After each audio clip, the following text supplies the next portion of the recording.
Olá, começa agora mais um Citricultura. No programa de hoje vamos falar da produção de citros no Pará, que está entre as mais importantes do país. O estado está entre os 10 maiores produtores. A nossa conversa é com o Fábio de Lima Gurgel, agrônomo, doutor em genética e melhoramento de plantas e também pesquisador da Embrapa Amazônia Oriental. Seja muito bem-vindo ao Citricultura, Fábio. Obrigado pela oportunidade, Simone. Prazer é todo nosso. Fábio, então a produção de citros se destaca no Pará. A citricultura paraense está entre as mais importantes, como dissemos. Mas não apenas isso, né, Fábio? Também coloca os produtores em excelente patamar, tanto aqui no nosso país como no exterior, não é? Isso mesmo. O Pará é o sétimo produtor de citros no Brasil, principalmente laranja, e o segundo maior produtor de limão. Essa produção abastece os estados do Norte, alguns estados do Nordeste e também para a região Centro-Oeste. E principalmente o limão já chega a mercados europeus. O setor tem grande potencial, então, para o desenvolvimento no estado. Qual a área plantada no Pará? A plantada está em torno de 5 mil hectares, ainda é muito pouco comparado aos grandes polos citrícolas no Brasil, como São Paulo, Minas Gerais e Bahia. Porém, essa citricultura aqui no estado do Pará e também da região norte, pouco a pouco, ela vem adotando essas tecnologias que já são utilizadas, né, nos grandes polos citrícolas do Brasil, como a produção de mudas com material genético superior e a adoção de práticas sustentáveis. E em relação ao clima e o solo, o Pará apresenta boas condições ideais para a produção de citros, como limão e laranja, né? Sim, nós temos condições edafoclimáticas bastante é, que favorecem, né, a citricultura aqui no estado do Pará. O solo, a presença de alta taxa de pluviosidade, né, nós temos chuvas praticamente o ano inteiro, as temperaturas elevadas e nós também temos uma vantagem de estarmos próximos aos polos, à região equatorial do globo terrestre, que faz com que não haja a ocorrência de determinadas doenças que nós verificamos nos grandes polos citrícolas, como o HLB, o amarelinho, que é bastante presente no estado de São Paulo. Certo, em relação a esse assunto a gente vai retomar daqui a pouco. Antes eu queria saber como são os pomares paraenses, qual o sucesso no plantio, são mudas implantadas no sistema? Fala pra gente um pouco mais. Desde 2013, né, o Ministério da Agricultura lançou uma instrução normativa que incentiva, né, e cobra dos viveiristas a produção de mudas em viveiro telado, em cultivo protegido. O que acontece? Né? Na maior parte do país, e aqui no estado do Pará, antes a produção de muda de chão causava um grande risco nos pomares, porque fazia com que os pomares fossem desuniformes, com baixa produtividade e também favorecia a ocorrência de doenças, porque se você tem uma muda doente, o seu pomar também vai ser doente. Então, com a adoção dessa instrução normativa, a Embrapa lançou um conjunto de tecnologias, né, produção cultivares de porta-enxerto, que cultivados, né, ajudam na produção de mudas nesses viveiros telados e garantem uma maior uniformidade e sanidade nos pomares. Então, hoje, o trabalho da Embrapa é testar várias combinações de copa, porta-enxerto adaptadas a todas as regiões do Brasil. E aqui no Pará nós já temos um conjunto de materiais genéticos que vêm sendo avaliados e recomendados. Então, Fábio, a produção de uma muda boa, ela deve passar por todas essas etapas, não é? Desde o porta-enxerto até os tratos culturais no plantio. Correto. É um conjunto de práticas sustentáveis que favorecem a sanidade e a produção do pomar. Né? Desde, você tem desde o material genético superior a esse conjunto de práticas. Né? Você tem a produção de mudas em viveiro telado, sem nenhum contato com o solo, né? Porque o solo é uma forma de transmitir doenças raízes que vai para a planta e depois para o pomar. E também a uniformidade, tanto com relação à conformação da planta, como também a produção e adaptação àquele determinado local que ela está sendo cultivada. Esse trabalho que vem sendo realizado na Embrapa, ele tem sido replicado em quase todos os estados da região norte que vêm adotando essas novas tecnologias também. Uhum. Onde então se concentra o polo de citricultura aí no estado? Onde é a terra da laranja? Qual município de destaque, Fábio? A Terra da Laranja é um município de Capitão Poço, né, circundados por vários outros municípios. Então, eles formam um polo citrícola da microrregião do Rio Guamá, né, o polo citrícola de Capitão Poço, que tem mais de 40 anos. E eles, desde o começo, eles vêm utilizando esses materiais genéticos da Embrapa. E essa região é o principal polo citrícola, mas nós também temos um segundo polo citrícola produtor de limão, que fica próximo ao Rio Amazonas, na região de Alenquer, né, e Monte Alegre, que são grandes produtores que já exportaram esses limões para a Europa. Então, nós temos uma citricultura bastante importante aqui na região norte. Nós somos o maior produtor de citros na região norte. E o que me dá satisfação como pesquisador é que os produtores eles vêm pouco a pouco adotando essas tecnologias e criando uma citra sustentável que alia a alta genética, a alta performance das cultivares da Embrapa com práticas de manejo sustentável, como, por exemplo, a incorporação de resíduos vegetais no solo, né? Espécies de plantas que são companheiras dos citros que você pode incorporar ao solo e favorecer, né, a adubação daquele solo de uma maneira natural, de uma maneira sustentável, economizando até na aquisição de adubos, que é um alto custo de uma maneira geral, na agricultura aqui da região. Ou seja, um adubo orgânico? Na verdade, seria você utiliza o que a natureza já lhe dá, né? Na verdade, você tem espécies que você, na hora que você vai fazer uma roçagem na entrelinha, aquelas espécies que nós estamos estudando, elas têm um alto teor de macronutrientes que permite que você incorpore aquilo ao solo. Então, aquilo ali seria uma adubação orgânica complementar, isso mesmo, né?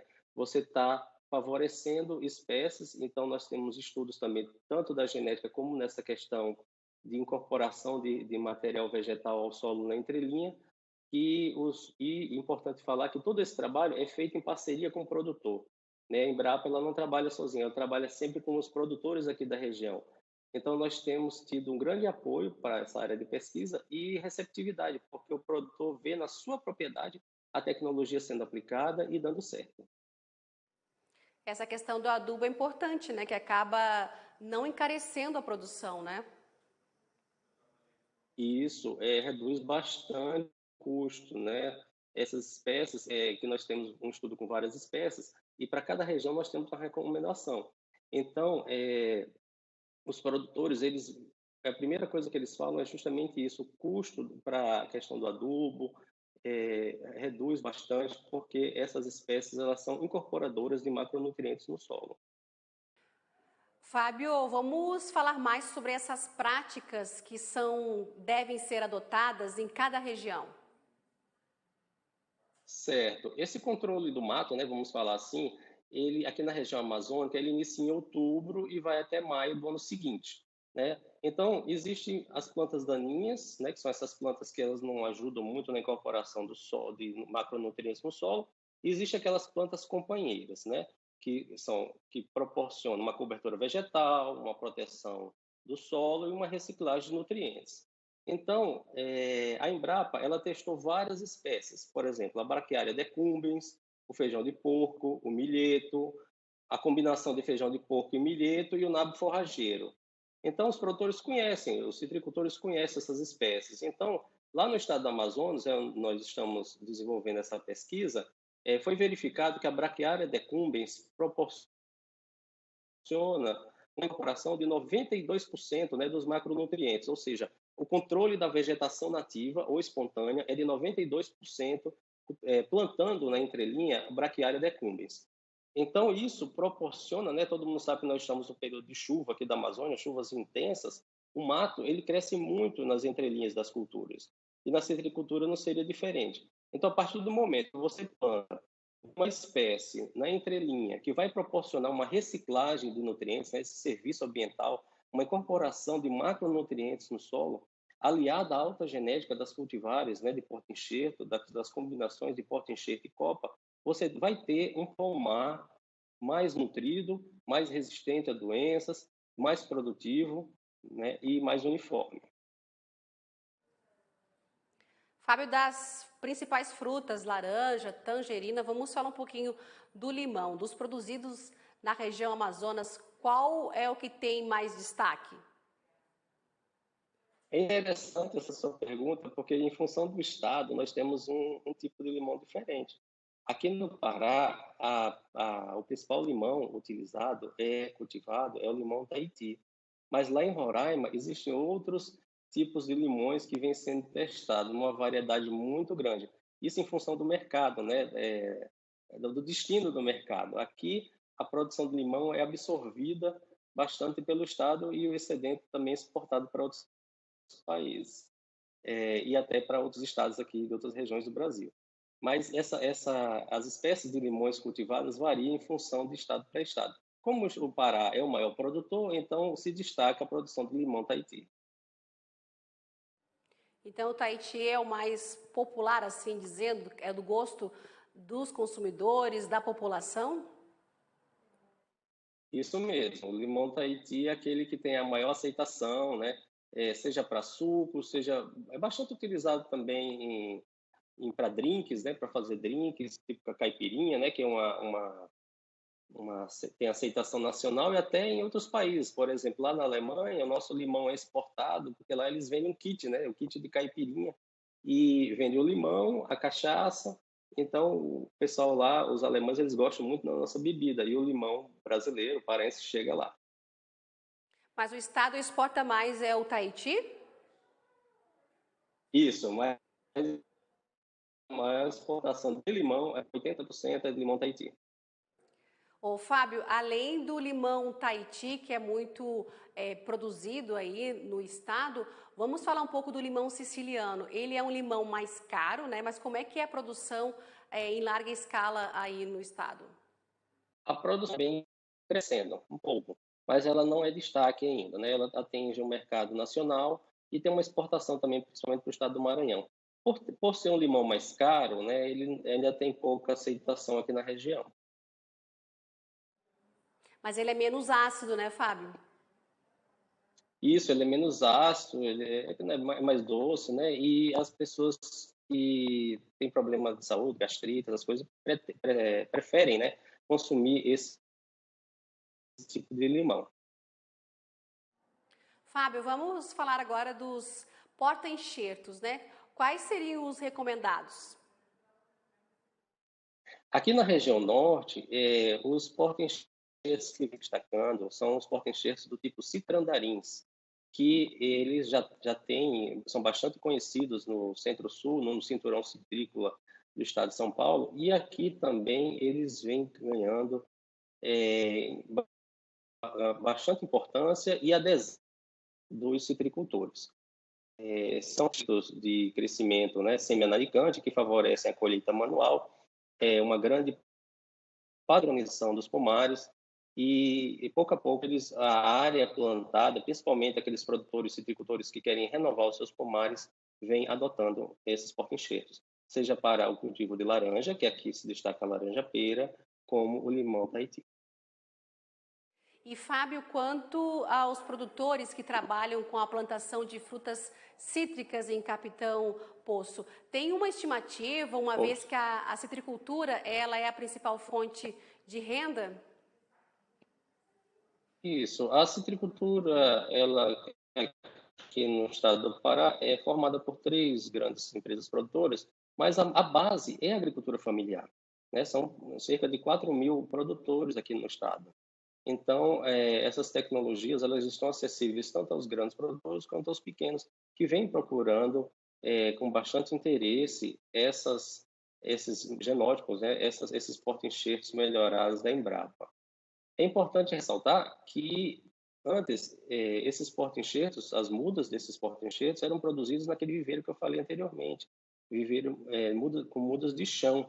E hoje em dia estamos observando uma migração daqueles viveristas que produziam no método convencional, né, aquele que com mais risco de contaminação das mudas, há uma migração desses viveristas para a produção de mudas em viveiro telado. Então, existem agricultores familiares que produzem mudas dentro da nova normativa do Ministério da Agricultura, como também agricultores familiares que estão renovando os seus pomares, adotando essas novas técnicas, esses novos porta-enxertos, né, e as práticas sustentáveis que eu já falei, como de incorporação de plantio de espécies que proporcionam, né, uma maior incorporação de macronutrientes no solo.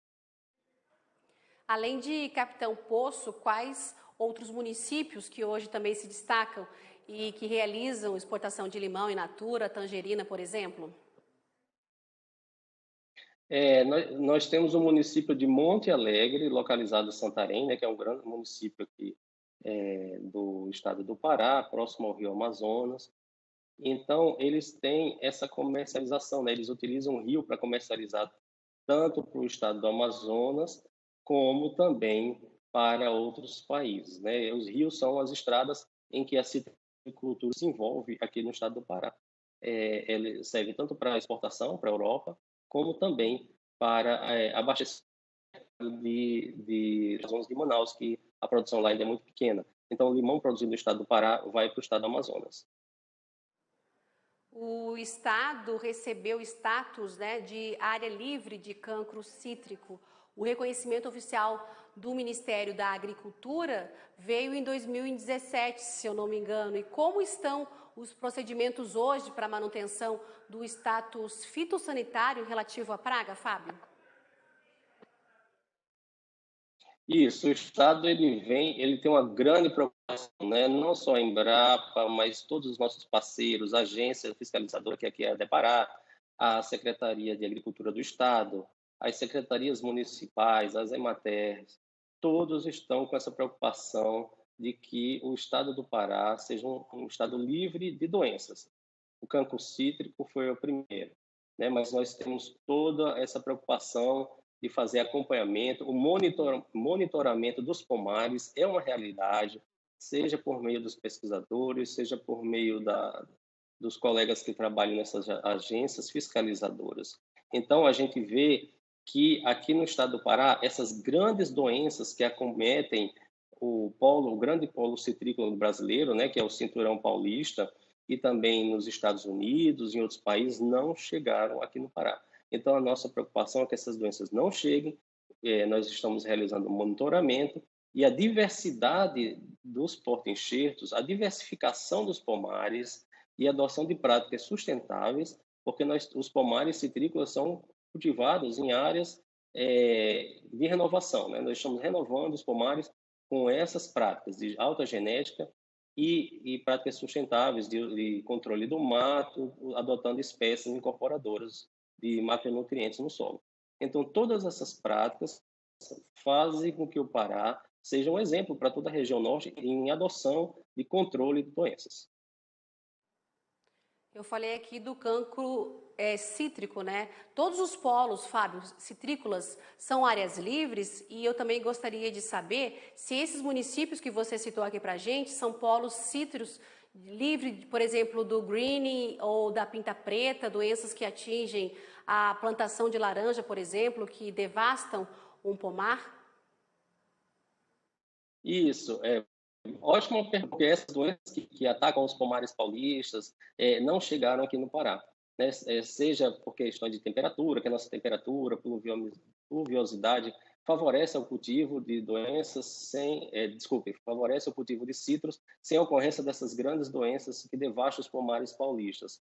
Então, aqui nós temos a principal doença que acomete aqui é justamente a gomose, em função daqueles viveiros de mudas de chão que eu falei anteriormente, né? Mas a realidade está mudando pouco a pouco. A gomose, né, é aquela doença que acontece justamente nesses pomares, nesses viveiros de muda de chão, porque nos tratos culturais você causa doença ou está contaminado. Então, essa contaminação da muda passa para o pomar.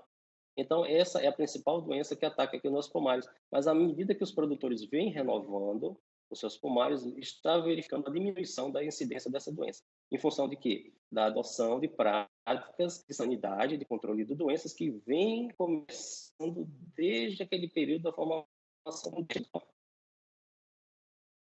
É um trabalho, então, que a Embrapa acompanha, Fábio? Isso, é um trabalho em equipe, né? Eu sou pesquisador da Embrapa, mas nós valorizamos muito as parcerias público-privadas e com outras instituições públicas, seja a nível federal, estadual e municipal. Então, nós temos um diálogo muito grande, por meio do diálogo, do trabalho em equipe, que a gente consegue fazer com que essas tecnologias cheguem, seja para os grandes produtores, seja para os pequenos produtores. Então, nós temos hoje um diálogo aberto e franco com todos os entes que contribuem para que a citricultura paraense seja essa citricultura pujante e vem crescendo a cada dia, utilizando essas tecnologias. E o mais interessante é que os nossos colegas dos outros estados aqui na região norte têm essa visão de produzirmos, de proporcionarmos uma citricultura sustentável em toda a região amazônica, e nós estamos fazendo aqui a nossa parte, dando uma contribuição social, econômica e ambiental para toda a agricultura aqui da Amazônia, que, como eu falei anteriormente, é baseada principalmente naqueles agricultores pequenos, agricultores familiares. Ou seja, né, Fábio, sempre manter os produtores, os citricultores bem informados, que aconteçam os acompanhamentos, monitoramentos, para que eles realizem assim esse combate às pragas nas plantações que já existem, né, evitar que outras cheguem aí nos pomares paraenses, um descuido que pode comprometer o pomar, né? É verdade, o diálogo é a palavra-chave para que essa tecnologia venha está crescendo e vai crescer ainda mais, né? Eu sou otimista. Nós vamos conseguir padronizar os pomares, padronizar as mudas, porque isso vem crescendo. Os produtores estão interessados nas nossas tecnologias. Nós temos um diálogo muito grande com toda a cadeia citrícola da região norte, né? De todos os estados da região amazônica produzem citros. O Pará é destaque, mas nós conhecemos todos os citricultores aqui da região e eles estão abertos a essas novidades porque sabem, conhecem, eles nos visitam, verificam que os pomares que adotam as tecnologias, seja a nível genético ou ambiental, elas aumentam a sua produção, é visível isso, e a aceitação e o reconhecimento de outros citricultores de outros aqui do Brasil e do mundo também, né? Senão nosso limão, nossas frutas não chegariam em outros países. E, inclusive, no ano passado, fiscais da Agência de Defesa Agropecuária do Pará destruíram mudas clandestinas, né, de plantas cítricas que seriam vendidas irregularmente. É por isso, então, a importância de ações do Estado para evitar o mal maior que é ameaçar a cadeia produtiva. Essas sementes podem vir contaminadas, no caso? Com certeza. Nós ainda não somos autossuficientes na produção de laranja. Limão, nós conseguimos suprir quase que o ano inteiro. Então, a partir do momento que falta laranja, falta limão aqui no Pará, nós temos que comprar frutas de outros lugares. Isso é um risco, tanto do ponto de vista econômico, né, e como também com relação à introdução de pragas e doenças de outras regiões.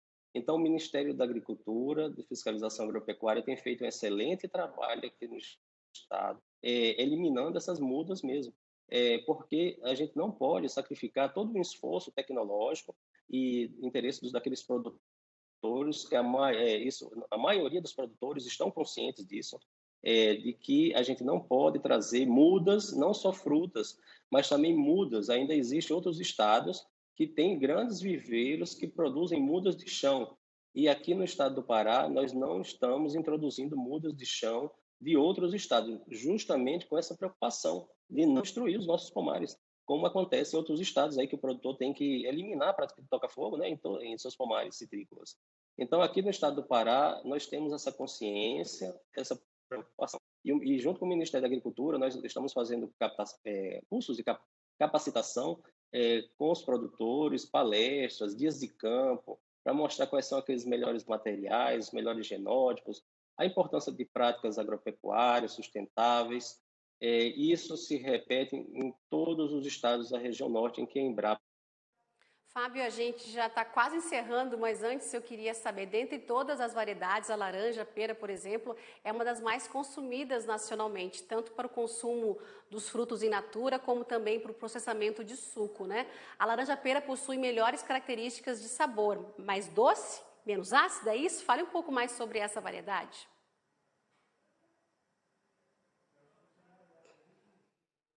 Aqui no estado do Pará, a laranja ela é bem doce, né? E ela é bem doce e também eu sei que em outros estados as pessoas têm uma preferência pelo um suco de laranja mais ácido. Mas aqui no estado do Pará, eu costumo dizer que você não precisa nem colocar açúcar na laranja. Eu tomo suco de laranja, pera, aqui no estado do Pará, sem açúcar, porque ela é naturalmente doce, em função das condições de solo, de clima, pluviosidade. Então, aqui a laranja pera é muito doce. E eu sei que isso em alguns mercados não agrada, mas para onde é comercializada aqui, ela tem uma boa aceitação, tanto dentro do estado do Pará, como também no estado do Maranhão. Uma laranja docinha é tudo de bom, né, Fábio? Infelizmente, o nosso tempo chega ao fim. Eu queria te agradecer pela sua participação aqui no programa, Fábio Gurgel, pesquisador da Embrapa Amazônia Oriental. Muito obrigada pela sua entrevista aqui. Muito obrigado pela oportunidade e muita saúde para todos. E o Citricultura desta semana fica por aqui. Muito obrigada pela sua companhia e siga com a nossa programação aqui do AgroMais.